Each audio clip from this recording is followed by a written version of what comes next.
ফসল সুরক্ষা চ্যানেলের পক্ষ থেকে আসসালামু আলাইকুম। আপনাদের সামনে আরেকটা ভিডিও নিয়ে হাজির হলাম। সেটা দেখাবো আপনাদেরকে মরিচ গাছ কীভাবে সঠিক পরিচর্যা, আপনারা কিভাবে এই আমাদের মতো মরিচ বাগান করে লাভবান হতে পারেন। আপনাদেরকে প্রথমত দেখাবো আপনাদেরকে এই মরিচ গাছের চারিদিক ভালো করে আগলা করে নেব। আপনারা দেখতে থাকুন।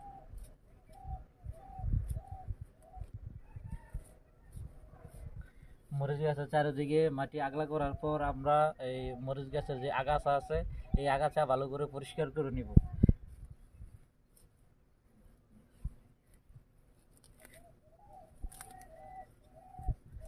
আমরা মরিচ গাছের চারিদিকে আগাছা পরিষ্কার করার পর দেখাবো আপনাদের কিভাবে কীটনাশক ব্যবহার করবেন।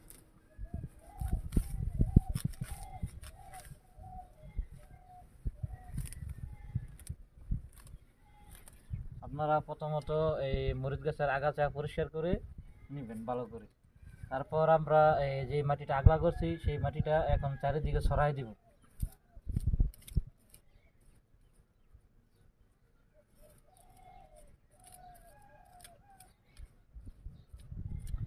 আমরা চারিদিকে মাটিটা সরিয়ে নিছি এই কারণে যখন আমরা এই সারগুলা ব্যবহার করব তখন যেন সারগুলা গাছের গোড়াতে না পড়ে। যখন আমরা কীটনাশকটা দিব কারণ এই কীটনাশকটাই যেন গাছের গোড়ায় থাকবে। আর যদি সার এই চারিদিকে আমরা না দিই, যদি গাছের গোড়ায় পড়ে তাহলে মরিচ গাছ মারা যাবে। এখন আমরা প্রথমত এই কীটনাশক দিয়ে দেব। এইগুলো কীটনাশকটা আমরা দিয়ে দেবো গাছের গোড়ায়। এই যে দেখেন গাছের গোড়ায় দিয়ে দেব। তারপর আমরা দিয়ে দেবো টিএসপি সার। আমরা টিএসপি সারটা যখন দিব তখন চারিদিকে ছড়াই দেব।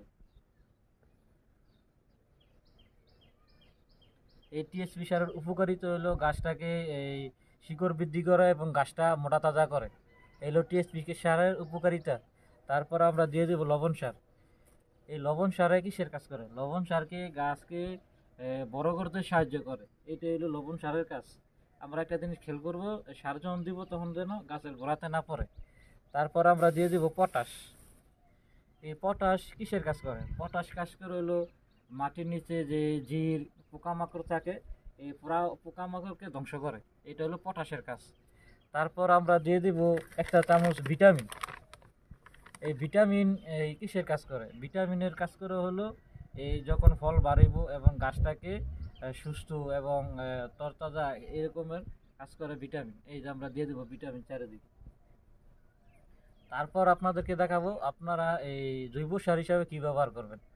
জৈব সার হিসাবে গরুর এই যে আছে গোবর আছে সেটা ভালো করে শুকিয়ে নেবেন।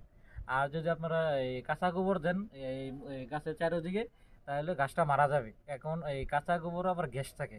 এখন আমরা দিয়ে দেবো শুকনা গোবর চারিদিকে।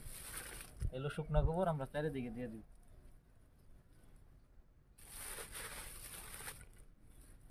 এটা হলো জৈব সার হিসাবে আপনারা এই শুকনা গোবরটা ব্যবহার করতে পারেন।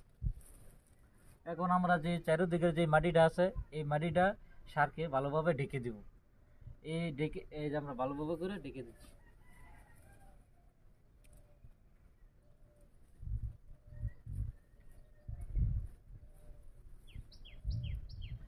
আমরা চারিদিকে মাটিটা এই সারকে ভালো করে ঢেকে দিলাম। এখন আমাদের মতো করে যদি পরিচর্যা করেন তাহলে আপনারা মরিচ গাছে লাভবান হতে পারবেন। আসসালামু আলাইকুম।